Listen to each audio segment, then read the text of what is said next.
we think this is an ideal partnership. Basically, in the past, about 50% of our sponsorship budget has been used on sport-related properties. So being about 31% in the big sports like MLS, baseball, NFL football, and then about 19% being in motorsports, which we recently pulled out of NASCAR. But also, Home Depot, we consider ourselves to an initiative where we empower our consumers to improve their homes. So we like the principle that we believe that sports were founded on the same exact principle, where athletes are empowered to improve themselves and maximize their fullest potential. So going into a little bit more of the rationale, as Morgan had said, Arthur Blank co-founded Home Depot and built it from the ground up with a couple of other men.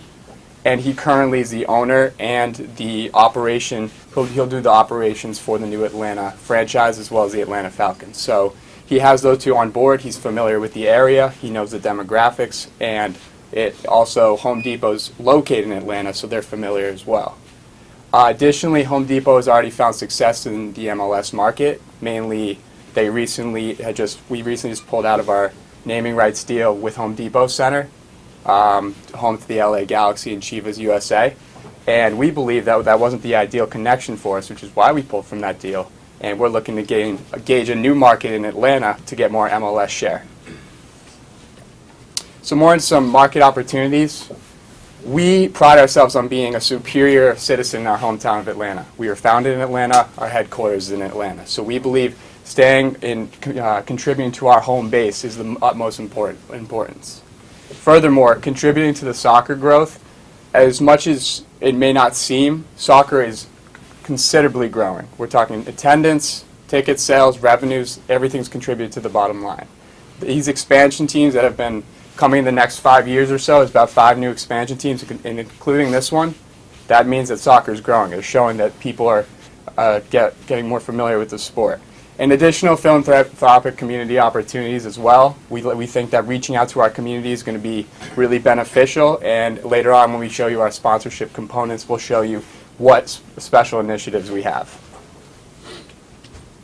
So our consumer profile match, Home Depot is about active males and females, 35 to 60, who are homeowners, more likely to not have a family, compared to the MLS, where just a similar demographic, about age 35 to 54, with the remainder of fans represented by the millennial generation, so basically us. And that's important, as Morgan had said, because about 21% of the millennials, like she said, are soccer fans, which is 84% more than the average fan. So that will definitely be important in matching up our partnership.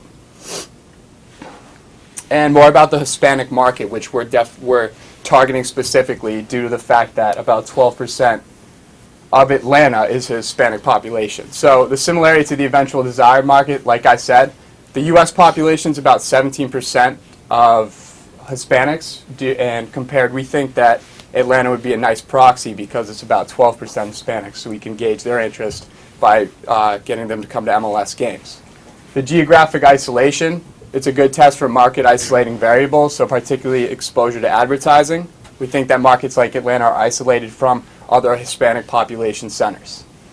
And lastly, affordable advertising media. This isn't the LA market. This isn't New York. Atlanta's a lot more affordable, especially with cost-effective measures in the Spanish language media options. And looking at the graph to the left, an important thing to note is that the Hispanic population is the fastest growing in the U.S., and